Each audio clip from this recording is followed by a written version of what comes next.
Žiežmarių gyventojai, miesto svečiai. Labai džiaugiuosi, kad šiandieną galime būti šioje gražioje medinėje Žiežmarių sinagogoje. Esu dėkingas Žiežmarių kultūros centrui už galimybę surengti šį projektą čionais ir kultūros paveldo departamentui už finansavimą. Ir šiandieną mes turėsime hebrajiškos muzikos koncertą ir šofaro edukaciją. Mano vardas yra Tadas Daujotas, aš esu viešosios įstaigos Prabudimo orkestras vadovas. Mes atvykome čionai su žmona Elina.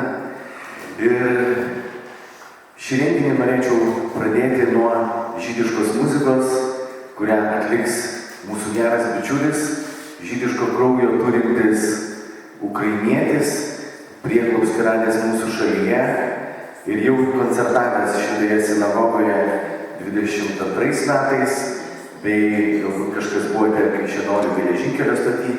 Jisai buvo surengęs koncertą su smuikininku Sergejum Dobušu, tai yra Jevgenij Musiec. Pasitikite aplodismentais. Ir Jevgenijus dabar jums atliks žinomą žydišką melodiją, kurią aranžuotę parašė ukrainiečių kompozitorius. Какие этого композитора, что сделал обработку? Jevhen Derbenko. Kūrinys vadinasi rusiškai izvoščik, o lietuviškai tai būtų vežikas.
Dėkojame Bajano virtuozui iš Ukrainos Jevgenijui Musiec. Ir norėčiau priminti, kad renginio metu būtų labai šaunu, jeigu išsijungtumėte mobiliuosius telefonus, nes kartais būna, kad telefonai pradeda organizuoti koncerto metu.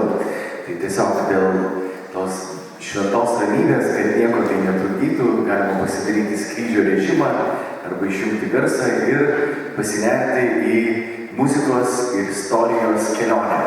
Ir mūsų projektas, jisai prasidėjo praeitą savaitę, mes aplankėme Anykščių rajone Kurklių sinagogą, kur yra daug mažesnė, yra pakankamai graži, kitokia, ir mes šiandieną esame čionais Žiežmarių sinagogoje, kitą savaitę keliausime į Alytų, o spalio mėnesį apsilankysime Pakruojyje, Kėdainiuose, Joniškyje bei Telšių Ješyvoje. Ir visur yra labai įdomu sužinoti tą istoriją, kada sinagoga buvo pastatyta, kaip klostėsi jos istorija. Dažną kartą sovietmečių sinagogose buvo, pavyzdžiui, druskos sandėlys arba grūdų sandėlys.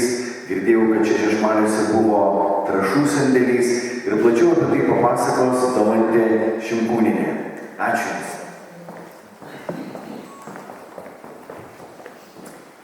Labas vakaras visiems. Tai aš kaip visą laiką visus mėgstu labai pasitikti, kad supažindinti, kad jūs esate Žiežmarių sinagogoje, didžiausioje medinėje sinagogoje Lietuvoje.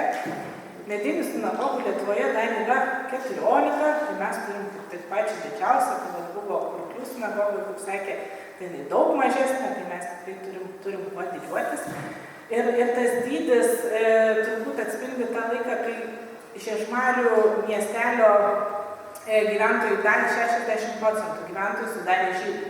Tai jiems reikėjo tokių bendruomenės namų, didelių maldos namų, kad tilptų bendruomenė, kad viską galėtų čia spręsti.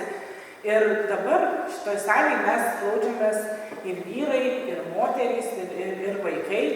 Tais laikais čia tikrai taip nebūtų, moterys eitume daugumą į 2. aukštą ir ten klausytumėtės, kaip vyksta pamaldos, vyrai jau liktų čia.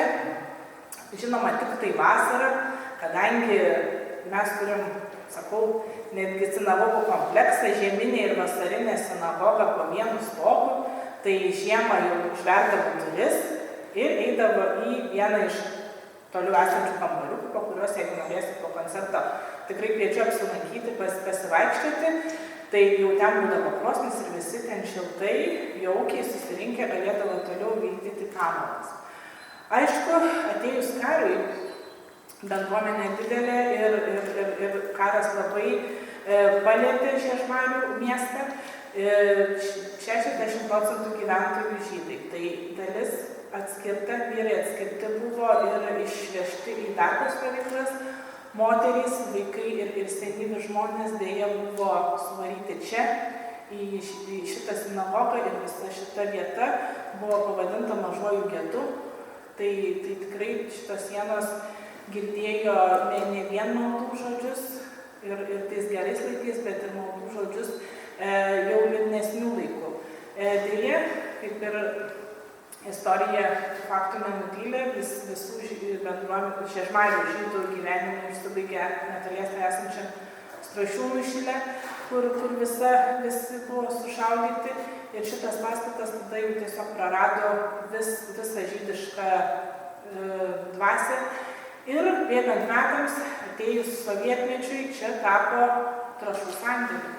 Ir visokių, aišku, tokių rakandų, nes kai ateina turistai, jie dažnai man pasakoja, bet aš atsimenu, kad šitoj pusėje buvo kažkokie gelžgaliai, aš atsimenu, kad šitoj pusėje buvo kažkokie tai maišai ir visa kita. Tai čia tikrai buvo sandėlys ir turbūt plačiaja prasme sandėlys.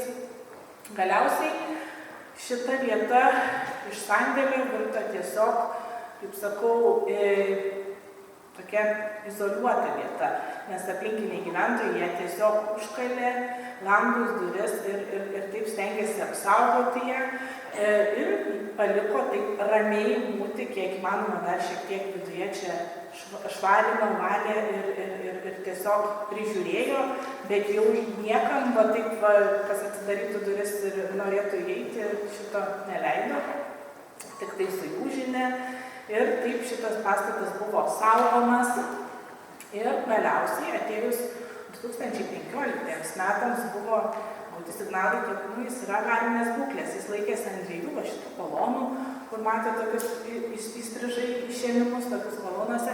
Tai jos yra originalios, dabar atvilktos dėl saugumo ir dvi naujos pastatytos. Tai jis iš pradžių laikėsi ant dviejų kolonų ir visas šitas pastatas galėjo bet kada sugriūti. Bet buvo imtas rašyti įvairiausių projektų ir ieškoti finansavimo.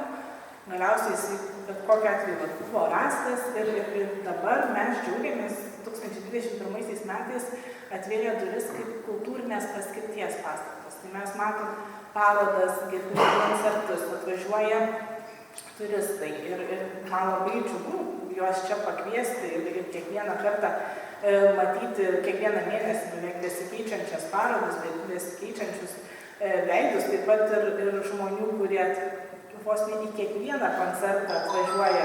Labai visą laiką būna smagu pasitikti ir aš tikiuosi, kad tokių koncertų ir tokių parodų atidarimų ir šiaip tokio laiko šitoje erdvėje bus dar ne vieną kartą ir šitie veidai, kurie yra susirinkę, dar ne vieną kartą čia tikrai šypsosis ir klausysis tokios kultūrinės dvasios. Ačiū.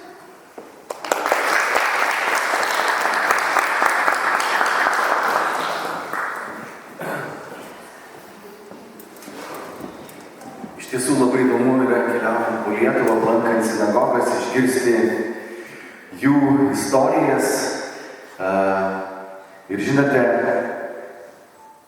šiuose pastatuose, kurie buvo sinagoga visų pirma, tai buvo maldos namai, toliau tai buvo ir tam tikras edukacijos židinys tarp žydų bei kultūros centras. Ir be abejonės tai buvo švenčiamos visos šventės, visos pagrindinės šventės, kurios buvo švenčiamos judaizme, visa bendruomenė susirinkdavo į sinagogą ir yra pavasario šventės žydų tradicijų, tai yra Pesachas, tai yra Šavuot, Pesachas yra kaip, tarkime, pas mus krikščionys yra Velykos, Šavuot tai yra kaip sekminės. Ir yra rudens šventės, tai yra Jom Teruach, arba trimitų šventė, šiais laikais vadinama Rosh Hashana. Ir tai yra hebrajiški naujieji metai, kurie kiekvienais metais slankioja. Ir šiemet bus spalio 2-4 dienomis. Po to yra prabėgus savaitė yra Jom Kipur, tai yra atgailos diena, kuomet žydai atgailauja už savo nuodėmes. Ir paskutinė rudens šventė tai yra Sukot, tai yra palapinių šventė, kuomet yra pastatoma palapinė tokia su Izraelis stato su palmių lapais, Lietuvoje turbūt su kitokiais kažkokiais lapais uždėdavo. Ir tos dvi iš rudens švenčių, jos yra susijusios su šituo instrumentu, su šofaru. Tai čionais yra Jemeno žydų šofaras, kuris yra daromas iš antilopės rago arba iš kudų rago. Ir jisai yra šiek tiek skamba šiek tiek garsiau ir galingiau negu šitie maži avino rago šofarai arba šiais laikais vadinami kaip aškenazių šofarai. Tai vat šitas šofaras jis skleidžia maždaug tokį garsą.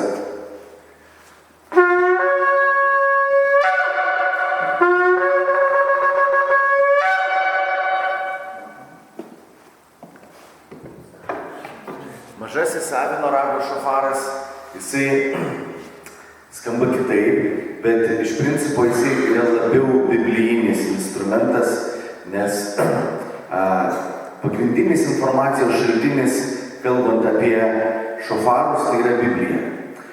Ir jeigu mes Biblijoje matome žodį trimitas, tai tikrai nebus varinis instrumentas su 3 klapanais, kuris šiandieną yra naudojamos simfoniniuose orkestruose, tais laikais dar nebuvo tokių instrumentų. Jeigu yra žodis Biblijoje trimitas, tai bus šofaras. Ir šitas instrumentas skamba maždaug taip.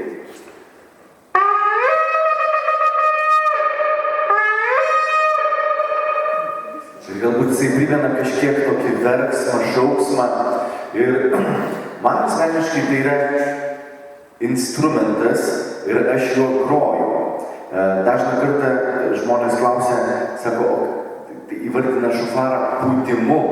Ir galbūt kiti jį pučia, bet čia su vienu bičiuliu šofarininku iš Latvijos kalbėjome, jisai sako, aš groju. Ir aš suprantu, kad aš irgi groju, nes tai yra man kur kas daugiau negu ritualinis instrumentas. Su juo galima kažką atverti įdomaus, naujo. Ir šitas instrumentas mano rankose, jisai mano rankas pateko visai neplanuotai. Galima sakyti, aš šofaro neieškojau, šofaras susirado mane. Ir 2009 metais aš grįžau į Lietuvą, gyvenau prieš tai Anglijoje ir susipažinau su viena šeima, kuri 10 metų buvo pragyvenę Izraelyje. Ir tas vyras, jisai sako, tai tu būsi pas mus šofaro pūtėjas. Sakau, kas tas šofaras? Aš pirmą kartą išgirdau tą žodį. Po to kažkas važiavo į ekskursiją į Izraelį, jie davė pinigų, atvežė šofarą, tokį gal šiek tiek mažesnį kaip šį. Ir aš pabandžiau ir man visai gavosi su juo groti. Ir galbūt gavosi dėl to, kad mano tėtis trombonistas, kad aš pats mokiausi muzikos mokykloje groti trombonu. Bet iš kitos pusės tai yra visiškai kitoks instrumentas. Trombonas, jo galima dažnius natas keistis lankiklių, tarkim kiti klapaniniai instrumentai, jais galima klapanais, o šituo instrumentu, aš sakau, galima groti širdimi. Ir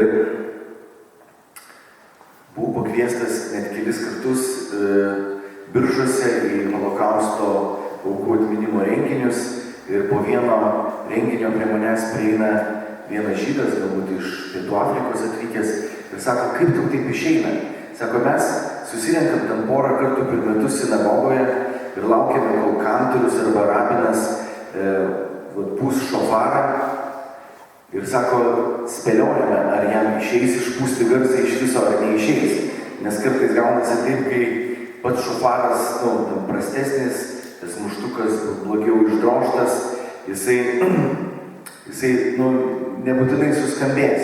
Ir jeigu žmogus turi mažiau patirties, tai dar sudėtingiau yra. Bet kažkaip šitą šofarą man padovanojo Izraelyje vienas žydas ir jisai man yra labai ypatingas. Po to šiek tiek vėliau papasakosiu tokią istoriją, kaip gimė viena melodija kūrinio, kurį mes padarėme kartu su kompozitorium Ievaru Jasinskiu, simfonija iš Šiaurės Jeruzalės. Ir tai yra, sakau, juo galima groti širdimi. Ir aš dabar tiesiog pabandysiu paimprovizuoti kažką, išgyvendamas šitą aplinką Žiežmarių medinėje sinagogoje. Ir aš šituo pūtimu tiesiog pakviesiu šitą vietą angelus, kad jie padėtų mums šitoj muzikinėje istorijos kelionėje.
Biblijoje parašyta, kad palaimintas, kuris girdi šofaro garsą. Ir aš nežinau, kas tame yra tokio išskirtinio, bet kaip toliau aš kalbėsiu, jūs jūs pamatysite, kad šofaras Biblijoje yra tas muzikinis instrumentas, kuris kaip komunikacijos įrankis tarp žemės ir dangaus ir žemės. Ir kai šofaras pateko į mano rankas, man tikrai gimė toks troškimas kažkaip jį įpinti į muziką, į šiuolaikinę muziką, vėliau į akademinę muziką.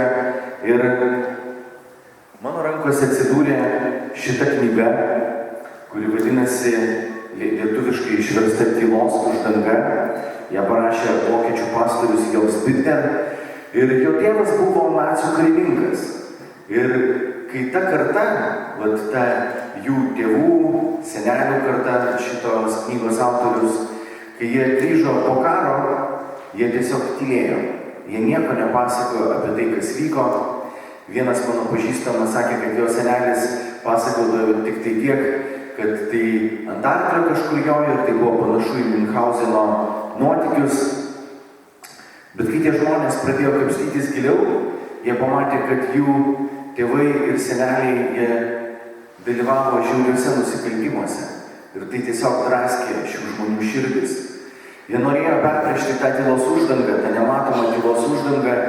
Ir jie pradėjo daryti tokius renginius, kuriuos pavadino lietuviškai gyvybės žygis, angliškai March of Life. Ir kai jie anksčiau buvo vokiečiai darė tos mirties maršus, surenka žydus miestelėje ir mirties maršas išeina už miesto ir ten visus sušaudo. Tai vokiečiai padarė atvirkščiai. Jie susirinko toje žudynių vietoje šalia savo gimtojo Tübingeno ir jie tiesiog tenais meldėsi ir atgailavo dėl to, kas įvyko jų mieste. Ir po to, eidami, neždami Vokietijos ir Izraelio vėliavas, jie atėjo į miesto centrinę aikštę, ten susitiko su žydų bendruomenė ir atsiprašė jų už tai, ką padarė jų tėvai ir seneliai. Ir tai tiesiog labai giliai palietė tiek žydų širdis, tiek jų pačių, kurie inicijavo, kurie organizavo šitą iniciatyvą. Ir tie gyvybės žygiai, jie vyksta daugiau negu 20 šalių. Ir aš atsimenu, kaip 2011 metais pas mus į bažnyčią atvažiavo misionieriai iš Amerikos, vyras amerikietis, nors aš manau, kad jis turinti žydiško kraujo, žmona lietuvė, ir jie pasakojo apie holokausto istoriją Lietuvoje, ko net nepasakojo mano istorijos mokytojai. Iš viso kažkaip pas mus mokykloje istorijos pamokose buvo tylos uždanga šito klausimu, iš viso nieko nebuvo pasakojama. Ir tai taip stipriai lietė mano širdį, ką aš girdėjau tų pamaldų metu. Ir po to jie pasakė, kad jie organizuos gyvybės žygį, tai buvo 70 metų nuo holokausto pradžios. Ir aš priėjau ir sakau, aš noriu jums padėti suorganizuoti šitą renginį. Ir tada tais 2011 įvyko gyvybės žygį Vilniuje, Kaune, Marijampolėje, Panevėžyje ir Plungėje. Ir aš pats dalyvavau Vilniuje ir Kaune, ir tai buvo, man asmeniškai, tai buvo toksai gyvenimą keičiantis įvykis. Ir po kažkiek metų tas autorius parašė šitą knygą, aš ją skaičiau ir man gimė troškimas ją išversti, inicijavau šitos knygos vertimą, išleidimą į lietuvių kalbą. Bet esminis dalykas, ką ta knyga padarė mano gyvenime, tai norą perplėšti tą nematomą tylos uždangą ir perplėšti ją tiek kažkokiamis socialinėmis, kultūrinėmis iniciatyvomis, tiek įpinant šofaro garsus į muziką. Ir va taip 21 metais gimė muzikinis projektas Simfonija iš Šiaurės Jeruzalės. Kažkaip važiuodami visai užmiršom įsidėti, turime kažkiek ir kompaktų, ir vinilinių plokštelių, bet jeigu kažkam įdomu, po renginio galim prieiti ir prie manęs, ir prie mano žmonos, kažkaip susitarsime, kaip tai galima būtų įsigyti. Tai va, ir ta knyga, jinai iš tikrųjų padarė labai didelę įtaką mano gyvenime. O po to, kai mūsų to simfonijos iš Šiaurės Jeruzalės kūrinio, kuriame 5 skirtingų dermių šofarai skamba, premjera įvyko prezidentūros kieme 21 metais. Kitais metais mes toliau tęsime tą iniciatyvą ir vieną koncertą atėjo valstybinio ansamblio Lietuva vyr baletmeisterė Aušra Krasauskaitė ir jinai išėjo iš to koncerto apsiverkusi su viena mintimi, kad nori pastatyti pagal šitą muziką šokio spektaklį. Ir įsivaizduokite, jinai ateina pas save į darbą ir savo vadoviai nori pasakyti šitą idėją ir jos vadovė jai sako, žinai, gal tu norėtum pastatyti šokio spektaklį pagal Ievo Rajesinskio simfoniją iš Šiaurės Jeruzalės. Labai įdomu, aš tai vadinu tokiais dieviškais susitikimais, kuomet ne žmogus, bet dangus inicijuoja. Nes mes patys bandėme kažką daryti dar su Jonu Sakalausku, kai jisai buvo operos teatro generalinis direktorius, kalbėjausi, bet sako, čia ne mūsų profilas, ne mūsų stilius, labai fainas projektas, bet ne mums. Ir aš kažkaip tiesiog padėjau į stalčiuką tą idėją, bet Dievas savo laiku paėmė iš stalčiuko ištraukė ir įvyksta toksai kontaktas, jie susisiekė su mumis ir lygiai po 2 metų po to, kai mes pastatėme tą muzikinį kūrinį, šitas kūrinys tapo šokio spektakliu. Rytoj beje, jisai bus Šiauliuose, o 24 rugsėjo Alytuje. Tai jeigu kažkam įdomu, tikrai vertas dėmesio, jau net ne muzikinis kūrinys, bet muzikos ir šokio spektaklis, kuriame skamba šofarai. Ir šiandieną mes išgirsime vieną epizodą iš tos muzikos, toksai tikrai labai įdomus epizodas, bet prieš tai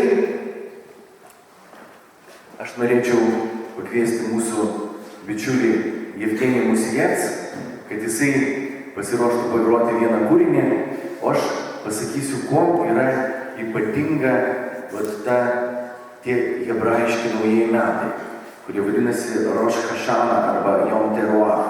Ir Kunigų knygos 23 skyriuje yra parašyta, Viešpats kalbėjo Mozei, sakyk Izraelitams, kad 7 mėnesio 1 diena, nežinau, kodėl šiandien judaizme 7 mėnuo yra naujieji metai, bet taip yra, jums bus iškilminga poilsio diena, šabas, trimitų arba šofaro garsai jums tai primins, ji bus švento susirinkimo diena. Nedirbkite tą dieną jokio darbo ir aukokite Viešpačiui deginamąją auką. Ir tai yra Rosh Hashana, tai yra trimitų šventė, kuomet žmonės ilsėdavosi, kuomet jie pūsdavo senovinius hebrajiškus ragus šofarus ir jie linksmindavosi, jie šokdavo. Ir Jevgenija šiandieną mums pagros vieną labai žinomą hebrajišką melodiją, kuri vadinasi Ose Shalom. Ir tai yra taikos malda, ramybės malda.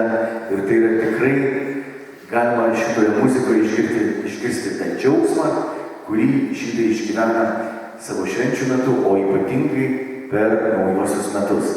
Taigi, Jevgenijus Musijets ir Ose Shalom.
Yes.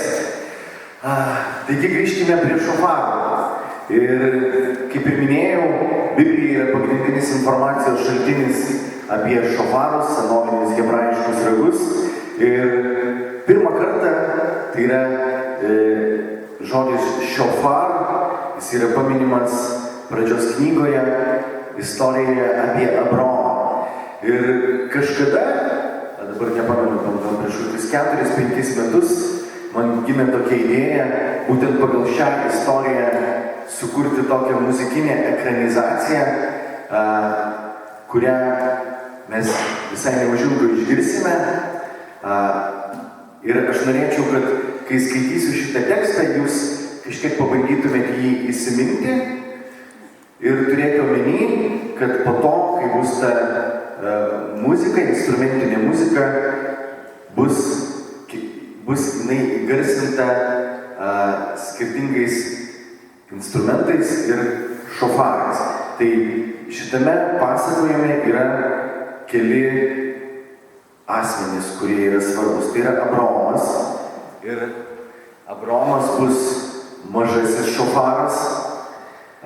Toliau bus Dievas ir angelai, tai bus tokie dideli šofarai ir jie net keli bus. Ir aš kai dariau tuos įrašus, buvau prisiskolinęs daugybę šofarų ir taip nuspaudžiau savo lūpas, kad po įrašų kokį mėnesį negalėjau jokio garso išgauti. Nes visų muštukai yra skirtingo diametro ir man taip nuspaudė lūpas, kad po to mėnesį laiko negalėjau jokio garso išgauti. Tai va tai Dievas ir angelai yra dideli šofarai ir fleita bus Abraomo sūnus Izaokas. Ir galbūt esate girdėję tą istoriją apie tai, kad Abraomas jisai laukė pažado sūnaus, kurį Dievas jam buvo žadėjęs. Ir tas pažado sūnus Izaokas gimė, kai jam buvo 100 metų. Sarai buvo 90 metų, Abraomui buvo 100, bet praeina kažkiek laiko ir Dievas nusprendžia išmėginti Abraomą. Ir paskaitysiu tą istoriją iš Pradžios 22 skyriaus. Po šių įvykių Dievas mėgino Abraomą, jis tarė jam, Abraomai, tas atsiliepė, aš čia. Ir va tas dialogas, jisai irgi bus, va Dievas sako Abraomai, jisai atsiliepė, aš čia skirtingai šofarais. Tada jis tarė jam, imk Izaoką, savo vienintelį sūnų, kurį myli ir eik į Morijos šalį, ten aukok jį kaip deginamąją auką ant kalno, kurį tau parodysiu. Abraomas atsikėlė anksti rytą, pasibalnojo asilą, pasiėmė jaunuolius Izaoką, savo sūnų, prisiskaldė malkų deginamąjį aukai ir išėjo į vietą, kurią jam Dievas buvo nurodęs. Trečią dieną, labai įdomu, trečią dieną, Abraomas iš tolo pamatė tą vietą. Abraomas tarė savo jaunuoliams, pasilikite čia su asilu, o mes su sūnumi nueisime ten ir pagarbinę sugrįšime pas jūs. Abraomas paėmęs malkas deginamąjį aukai, uždėjo ant savo sūnaus Izaoko pečių, o pats pasiėmė ugnies ir peilį. Jiems beinant Izaokas tarė tėvui, mano tėve, o tas atsiliepė, aš čia sūnau. Jis klausė, štai ugnis ir malkos, bet kur yra ėriukas deginamąjį aukai? Abraomas atsakė, Dievas parūpins savo ėriuką deginamąjį aukai, mano sūnau. Taip juodu ėjo toliau. Jiems atėjus į vietą, kurie Dievas buvo nurodęs, Abraomas pastatė aukurą, uždėjo ant jo malką, surišo savo sūnų Izaoką ir uždėjo jį ant aukuro. Abraomas ištiesė savo ranką ir paėmė peilį, kad nužudytų sūnų. Viešpaties angelas čia pašaukė jį iš dangaus ir tarė, Abraomai, Abraomai, tas atsiliepė, aš čia, nekelk savo rankos prieš vaiką ir nieko jam nedaryk. Dabar žinau, kad bijai Dievo ir nepagailėjai man savo vienintelio sūnaus. Abraomas pakėlęs akis, pamatė netoliese avilą įstrigusi ragais į tankų krūmokšnį. Jis paėmė jį ir aukojo kaip deginamąją auką vietoj savo sūnaus. Abraomas pavadino tą vietą Viešpats mato. Ir šiandien dar sakoma ant kalno, kur Viešpats mato. Viešpatės angelas antrą kartą pašaukė Abraomą iš dangaus ir tarė, savimi prisiekiu, sako Viešpats, kadangi tu tai padarei ir nepagailėjai savo vienintelio sūnaus, aš laiminti tave palaiminsiu ir dauginti tave padauginsiu. Ir dauginsiu tavo palikuonis, kad jų būtų kaip žvaigždžių danguje ir kaip smilčių jūros pakrantėje. Tavo palikuonis užims savo priešų vartus ir per tavo palikuonis bus palaimintos visos žemės giminės dėl to, kad tu paklausei mano balso. Ir iš tikrųjų žydų tauta taip išsikrėtė, kad jų yra kaip dangaus žvaigždžių ir kaip smėlio smilčių. Na, o dabar paklausysime tą epizodą, kurį sakiau, kad prieš 4 ar 5 metus sukūrėme su bičiuliu muzikantu Pauliumi Berūkščiu, kuris groja klavišiniais ir fleita, aš groju įvairiais šofarais ir pabandykite prisiminti va šitą istoriją, kurią skaičiau ir ją vizualizuoti su muzika.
Mes šitoje istorijoje girdime tą skausmą, Abraomo širdies skausmą, kai vat šitas mažas šofaras rauda dėl to, kad jisai turi aukoti savo sūnų.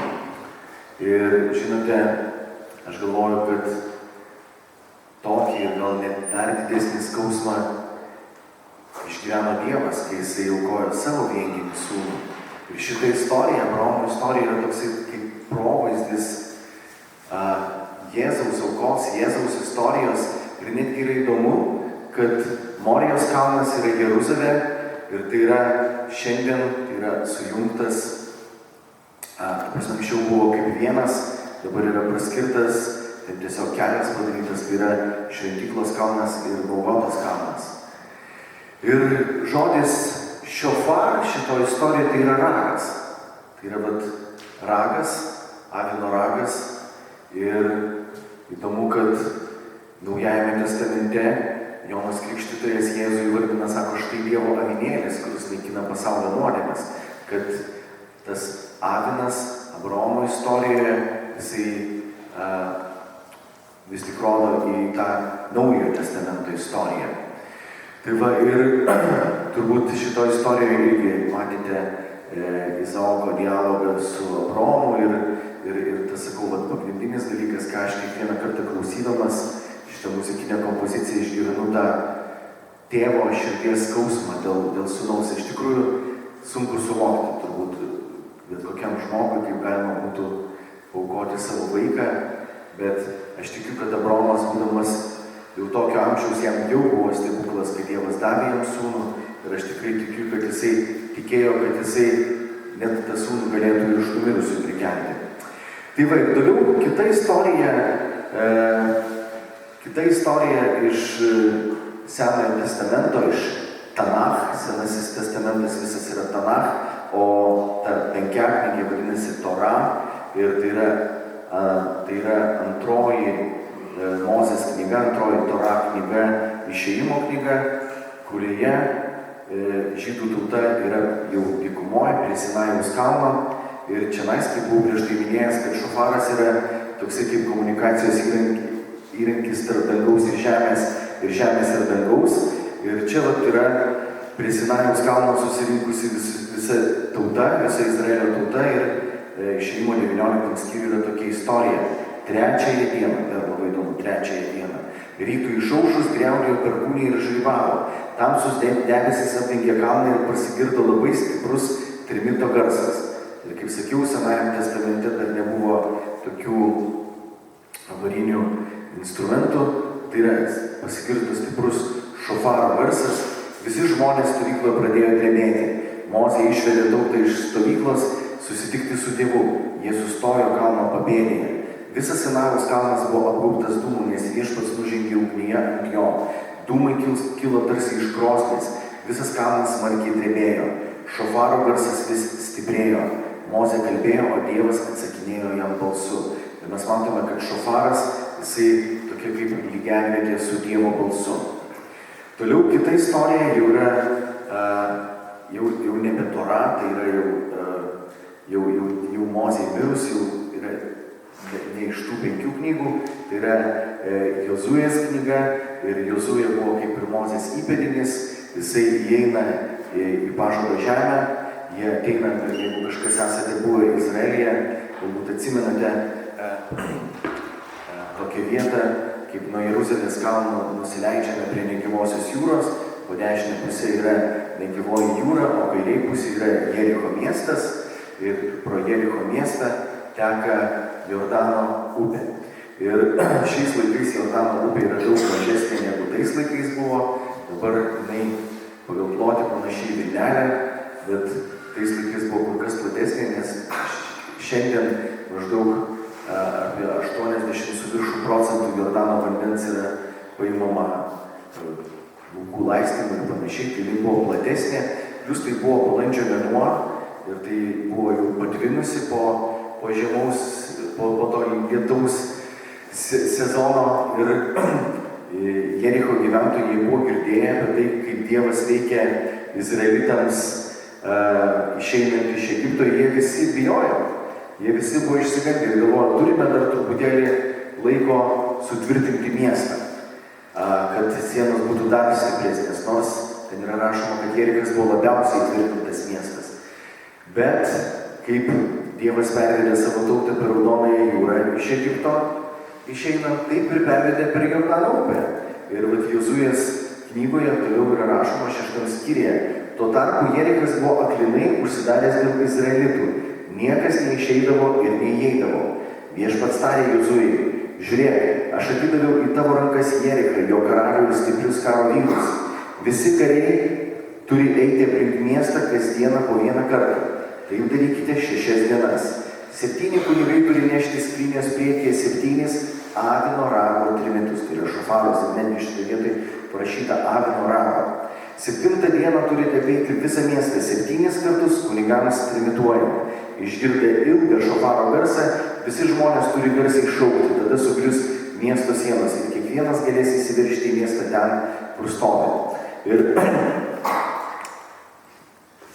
šito istorijoje yra kalbama, kad 7 kunigai neša 7 va tokius avino rago šofarus, kiekvieną dieną patrimituoja, o 7 dieną apie 7 kartus jie trimituoja, tada ilgas šofaro garsas ir visi šaukia ir sienos sugriūna. Ir galbūt kažkas gali pasakyti, tai gal ten tos sienos sugriuvo dėl didelio decibelų skaičiaus. Aš nemanau, kad apskritai koks nors miestas gali nuo didelio decibelų skaičiaus sugriūti. Šiais laikais ir bombos yra kritusios ir ten langai galbūt išdūžta, bet kad įtvirtinto miesto sienos, kuriuose tose sienose ir žmonės gyveno, ten buvo būtai, tai yra tikrai antgamtinis dalykas, o jau labiau, jeigu mes kalbame apie 7 šofarus. Ir tai, galiu pasakyti, kad tikrai tai neskambėjo tie 7 šofarai kaip graži simfonija. Ar yra čia žmonių, kurie pučia šofarus?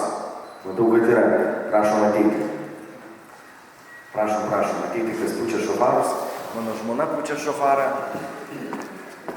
Kiek mes ar šiandien 7 surinksime? Stanislavai, ateik ir tu papūsi šofarą.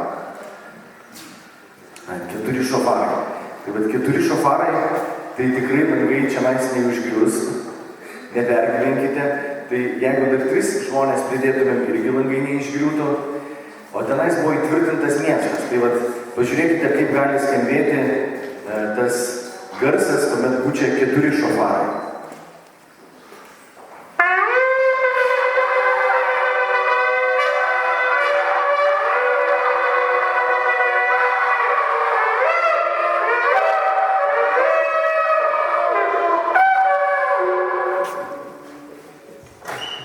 Nėra taip jau labai garsiai, kad griūtų sienos.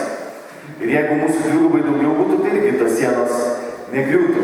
O Jeriko sienos sugriuvo. Ir tai buvo, kaip sakiau, kad pirmose istorijose, tai buvo Mozės istorijoje, dangus komunikavo su žeme, o čianais žemė, tai yra žmogus, komunikavo su dangumi pagal dangaus instrukcijas. Tai buvo visiškai dangaus instrukcijas. Ir kita istorija yra Gedeono istorija. Galbūt kažkas girdėjote, buvo Izraelėje toksai teisėjas Gedeonas, tuo metu midjaniečiai buvo pavergę izraelitus ir Dievas surado Gedeoną, kuris iš viso ten slėpėsi, nenorėjo patikėti, kad Dievas jį išsirinko Izraelio teisėjų, bet po to jisai surinko didelę kariuomenę ir iš tos didelės kariuomenės atrinko 300 žmonių, kurie turėjo šofarą, turėjo asotį kažkokį ir degą. Ir tie 300 nugalėjo ten keliasdešimt tūkstančių, ar keli šimtus tūkstančių, dabar nepamenu. Ir tai buvo tas, kai žemė komunikavo su dangumi pagal dangaus instrukcijas. Gedeonas padalino 300 vyrų į 3 būrius, padavė jiems į rankas trimitus ir asočius su deglais viduje. Ir jis sakė, žiūrėkite mane ir darykite, ką aš darysiu. Kai mes visi nueisime prie midjaniečių stovyklos, aš trimituosiu ir jūs trimituokite. Ir iš visų pusių aplink stovyklą šaukdami Viešpaties ir Gedeono kardas. Gedeonas ir 100 su juo buvusių vyrų nuėjo prie stovyklos. Ką tik pasikeitė vidurnakčio sargyba, jie visi ėmė trimituoti ir daužyti ąsočius, kuriuos laikė rankose.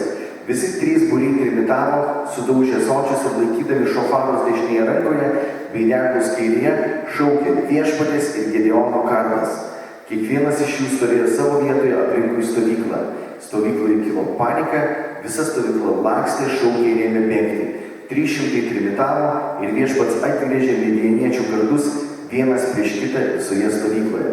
Priešai vienas kitą išžudė, girdėdami šito instrumento garsą, ne 4, kaip šiandieną girdėjote, o 300. Manau, kad jeigu 300 netikėtai patrimituotų naktį kažkur, būtų panikos tikrai, bet aš tikrai tikiu, kad šitą idėją Gedeonui davė Dievas. Tai va, ir kaip ir minėjau, tai yra tokios 3 keturios istorijos iš Senojo testamento, kuriuose yra minimas šofaras, yra ir daugiau tų istorijų. Bet dabar norėčiau atkreipti tą dėmesį, ką sakiau, trečią dieną. O tai trečią dieną Abraomas iš tolo pamatė tą dieną. Toliau trečią dieną rytui išaušus griaudėjo perkūnija ir žaibavo čia Mozės. Istorijai tamsius debesis apdengė kalną ir pasigirdo labai stiprus šofaro garsas. Visi žmonės stovykloje pradėjo drebėti. Ir klausimas publikai. Su kokiais įvykiais Naujajame testamente jums siejasi trečia diena? Jėzaus prisikėlimas, trečia diena. Ir taip, tikrai man taip atskaitant labai įdomu. Ir iš tikrųjų yra kelios vietos Naujajame testamente, kurioje irgi kalbama apie šofarus. Tai yra Apreiškimo Jono knyga, paskutinioji Biblijos knyga, kuri nuo 8 skyriaus yra rašoma apie 7 šofarus, kurie yra duodami 7 angelams. Ir paskaitysiu porą eilučių. Kai avinėlis, tai yra Jėzus, atplėšė 7 antspaudą, danguje pusvalandžiui pasidarė tylu. Ir aš išvydau 7 angelus stovinčius Dievo akivaizdoje ir jiem buvo įteikti 7 šofarai. Ir toliau ten aprašomi yra apokaliptiniai pasaulio pabaigos įvykiai. Ir Biblija sako, kad netikintiems žmonėms tai bus žiauri pabaiga, bet tikintiems ir sugrįžtančio gelbėtojo Jėzaus laukiantiems tai bus nauja pradžia. Ir apaštalas Paulius laiške Korintiečiams, pirmame laiške Korintiečiams 15 skyriui sako, aš atskleidžiu paslaptį, ne visi užmigsime, bet visi būsime pakeisti. Staiga vieną akimirką skambant paskutiniam šofarui. Šofaras nuskambės ir mirusieji bus prikelti negendantis, o mes būsime pakeisti. Taigi, jeigu mes tikime šiais apaštalo Pauliaus žodžiais, tai tas šofaro skambesys yra netgi susijęs su mirusiųjų prisikėlimu. Ir dabar noriu papasakoti tokią istoriją, kaip minėjau, ten porą kartų dalyvavau Holokausto atminimo renginiuose Biržuose ir 21 metų rugpjūčio pradžioje, kaip tik buvo Holokausto 80-metis ir buvo į Biržus atvažiavę daug litvakų, kurių giminės kilę iš Biržų. Ir manęs paprašė papūsti šofarą to renginio metu. Ir kažkaip, kai aš ateinu į tokius renginius, aš nežinau, kokią melodiją aš pūsiu, man tai yra be galo jautru, be galo ypatinga.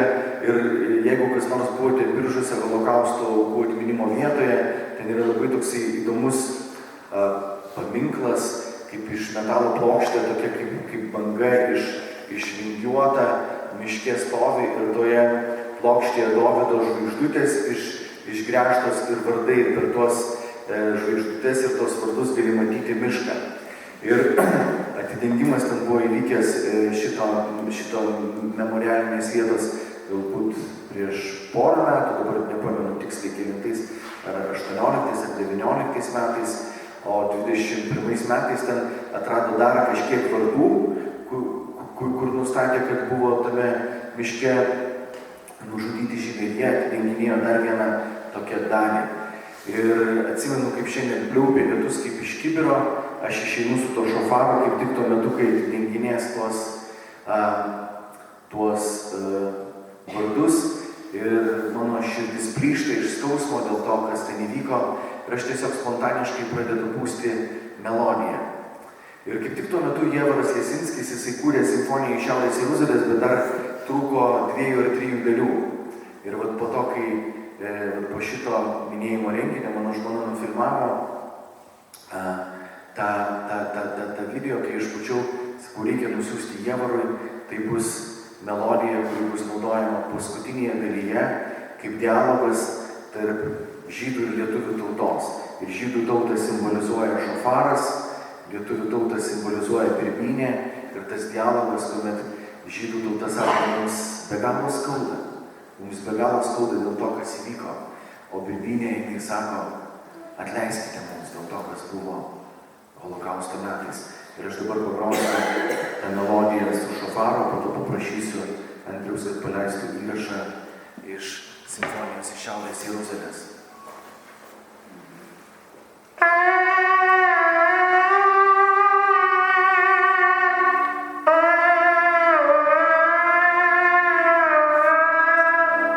Dar kol kas nereikia.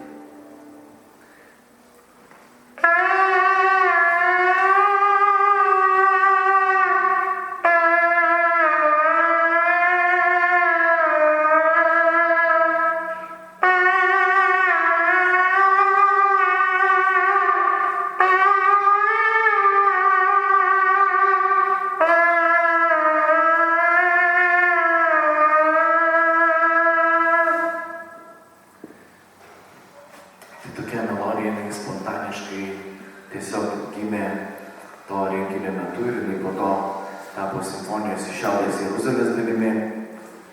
Ir šiandieną, dabar, kai pučiau į šią melodiją, aš tiesiog galvoju, man prieš akis iškilo Lietuvos holokausto žemėlapis, kur yra Lietuvos žemėlapis ir tų juodų taškelių virš 200. Ir jeigu patrauksi Lietuvos kontūrus, vis tiek matysis Lietuvos kontūrai iš tų taškelių, tiek daug. Ir toks didžiulis potencialas, tai buvo mokytojai, tai buvo gydytojai, tai buvo amatininkai, verslininkai, tai buvo tėvai, seneliai, broliai, seserys, tai buvo vaikai. Tai buvo vaikai, kurie turėjo potencialą tapti Lietuvos šviesuoliais, tai buvo žmonės, kurie kūrė mūsų šalies ateitį, tai buvo Lietuvos bendrapiliečiai. Ir vieną dieną jų nebelieka. Ir kai mes kūrėme šitą paskutinę simfonijos iš Šiaurės Jeruzalės dalį, ir vyksta tas dialogas tarp žydų ir lietuvių tautos, tas skausmas, ta tyla, atsiprašymas. Ir antroji dalis šitame kūrinyje, jinai yra kaip meilės ir džiaugsmo šokis. Šiaurės Jeruzalė vadinamame Vilniuje, kurį šoka lietuviai, žydai ir kitų tautų žmonės.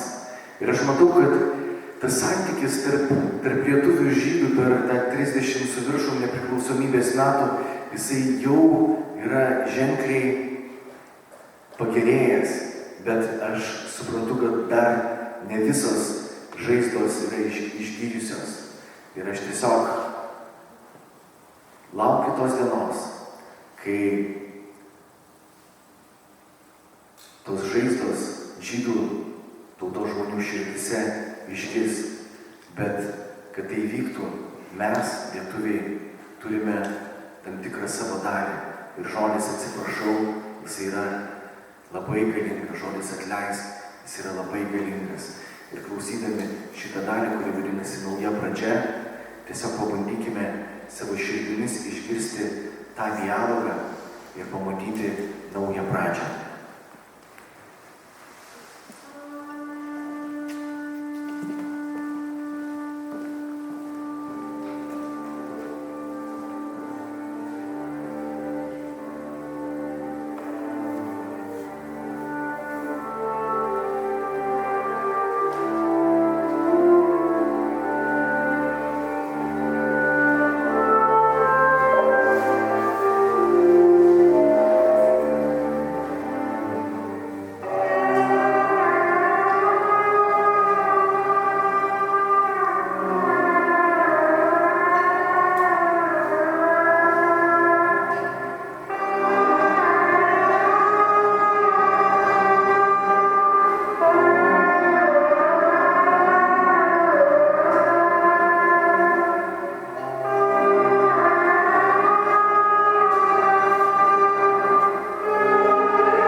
galvoju, kaip yra reikalingos naujos pradžios. Ir kiekvienam tiek asmeniniam gyvenime, tiek tautos istorijoje yra reikalinga nauja pradžia. Ir aš suprantu, kad atgaila yra raktas į naują pradžią. Man asmeniškai nauja pradžia buvo prieš 16 metų. Ir šiandien žiūrėdami mane turbūt nepatikėtumėt, kad aš kažkada buvau priklausomas nuo alkoholio ar narkotikų. Bet Dievas davė man naują pradžią. Ir raktas į tai buvo atgaila. Ir lygiai taip pat atgaila gali būti nauja pradžia tautai, pripažįstant kažkokias savo klaidas ir atsiprašant dėl to. Ir žvelgiant į ateitį su viltim ir žinant, kad jeigu mes pasimokysime iš praeities klaidų ir tai įdiegsime jaunai kartai, tai nepasikartos. Ir aš galvoju, jeigu holokausto metais žmonės, kurie gyveno Lietuvoje ir kitose šalyse, būtų nepasidavę baimiai ir būtų iš tikrųjų, jiems būtų tikrai įskiepytos tokios krikščioniškos vertybės, kad mylėk savo artimą kaip save patį, mylėk savo kaimyną kaip save patį, nebūtų įvykę to, kas įvyko. Ir aš kažkaip tikrai labai viliuosi, kad kylančios antisemitizmo bangos jos neužlies vėl Lietuvos, neužlies vėl Europos ir pasaulio, bet jeigu taip atsitiktų, aš suvokiu, kad mes esame pašaukti būti šviesuliais, šviesa ir tai, ką darė tais laikais tie žmonės, kurie šiandieną yra gavę pasaulio teisuolių titulą, tai yra verta netgi paaukoti savo gyvybę dėl to kito žmogaus, dėl artimo.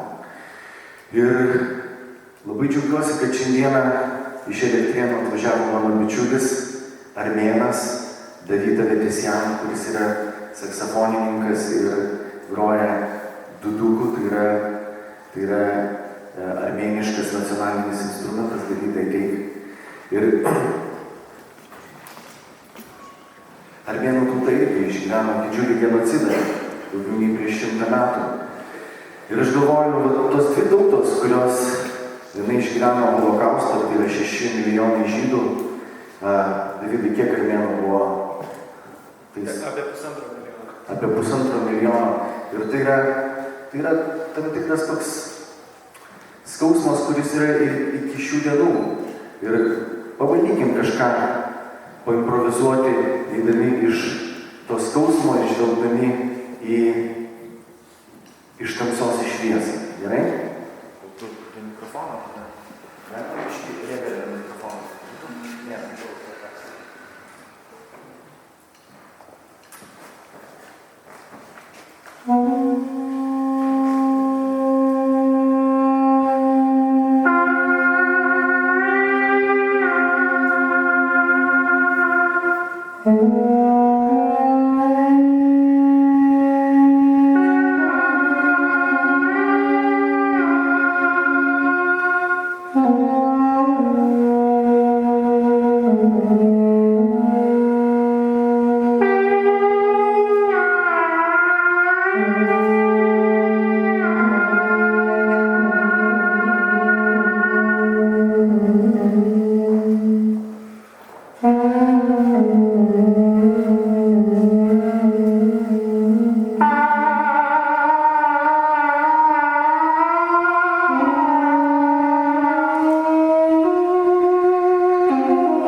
pakviesti mūsų bičiulį iš Ukrainos Jevgenijų Musijets, kuris atliks kūrinį pavadinimu Revelation, tai reiškia apreiškimas. Ir klausydami šio kūrinio tiesiog savo širdise pabandykime atrasti atsakymą. Kai skambės paskutinis trimitas, paskutinis šofaras, kaip mano gyvenimo istorija pakryps toliau?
įsivaizduoti, yra nauja pradžia, nes jisai paprašė prieglobsčio mūsų šaly ir laukia, kol jo šeima atvažiuos čionais irgi. Ir kaip minėjau prieš šį kūrinį, kad tiesiog užduodame savo širdise klausimą, kas bus, kai skambės tas paskutinysis šofaras. Ir jeigu jūs neturite atsakymų, tai tiesiog paprastas dalykas, galima paprašyti Dievo. Dieve, duok man naują pradžią. Ir jisai tikrai girdi, kas beldžia, tam atidaro, kas ieško, tas randa. Ir kai yra ta nauja pradžia, ir kai bus nauja pradžia, jau ta kita istorijos dalis, tai yra naujas dangus ir nauja žemė, tenais bus didelis džiaugsmas ir ten susirinks visų tautų žmonės. Ir šiandien mes turime muzikantų iš Ukrainos, iš Armėnijos, iš Lietuvos. Ir mes šį koncertą, šį renginį užbaigsime džiaugsmingą muziką, nes nauja pradžia visą laiką siejasi su džiaugsmu. Taigi, aplodismentais pasitikite Jevgenijų ir Davydą. Ir mes atliksime keletą hebrajiškų dainų. Viena tai yra, pirmoji bus psalmė. Tai yra 133 psalmė, kuri yra parašyta kaip gera ir malonu, kaip broliai vienybėje gyvena. Hine matov.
Ir labai gaila, bet šis vakaras jau priartėjo prie pabaigos.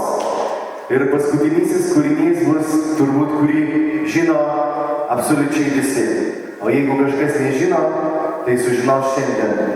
Hava Nagila.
Ačiū labai jums visiems, kad buvote šiandieną drauge su mumis. Ačiū kultūros paveldo departamentui už galimybę surengti šitą vokalinės muzikos koncertą iš Kubano organizacijų. Ir ačiū Žiežmarių kultūros centrui ir Žiežmarių sinagogai, kad mes galėjome šiandieną būti čia su jumis.